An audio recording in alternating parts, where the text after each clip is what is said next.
Don't tell us what we're going to feel.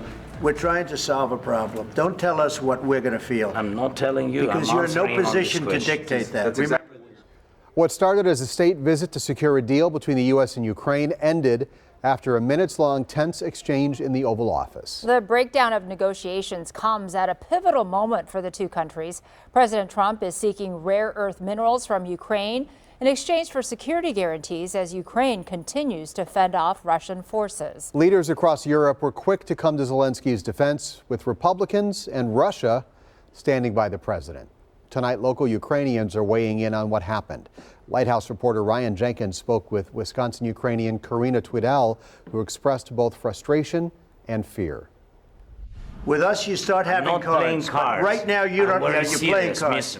You're playing cards. You're gambling with the lives of millions of people. You're gambling with World War III. It's the first time President Donald Trump and Ukrainian President Volodymyr Zelensky have met face-to-face since Trump took office, and it ended in a heated exchange, an interaction that Karina Tweedell tells me has left local Ukrainians with a cluster of emotions. We are infuriated, baffled, maybe scared. I will speak for myself, definitely scared. Karina is a board member with the nonprofit grassroots organization Wisconsin Ukrainians Inc. It's really hard to see the president of Ukraine being spoken to like this after everything that Ukraine has endured. The world leaders met today hoping to come to an agreement that would give the U.S. access to Ukraine's rare earth minerals in exchange for security guarantees for Ukraine.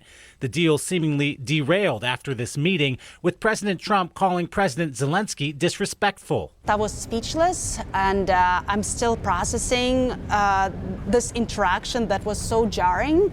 But the people of Ukraine have been and continue being extremely grateful to our elected officials that are standing with Ukraine. All of this comes 3 years since Russia's invasion of Ukraine and weeks after U.S. leaders held talks with Russian leaders about a peace agreement without input from Ukraine. I would say that it's almost like we're forgetting that Russia is the aggressor here. Now Karina says Ukrainians are worried about what could come next. Right now, I am aware of quite a few families that are living in fear because they are not certain about what's happening with their status here. Worried for both themselves here in the U.S. and for their loved ones overseas. Of course, all of us have loved ones in Ukraine right now who are being bombarded, who literally, that there are air raids happening on the daily basis. My uncle is in Kyiv now, and it's absolutely heart-wrenching to think about what happens if the aid to Ukraine stops. A tense exchange triggering fear and uncertainty among Ukrainians in Wisconsin. Reporting in Milwaukee, Ryan Jenkins, TMJ4 News. And within the hour, the Associated Press quoted President Trump as saying he wanted an immediate ceasefire between Russia and Ukraine, warning President Zelensky to make peace or lose American support.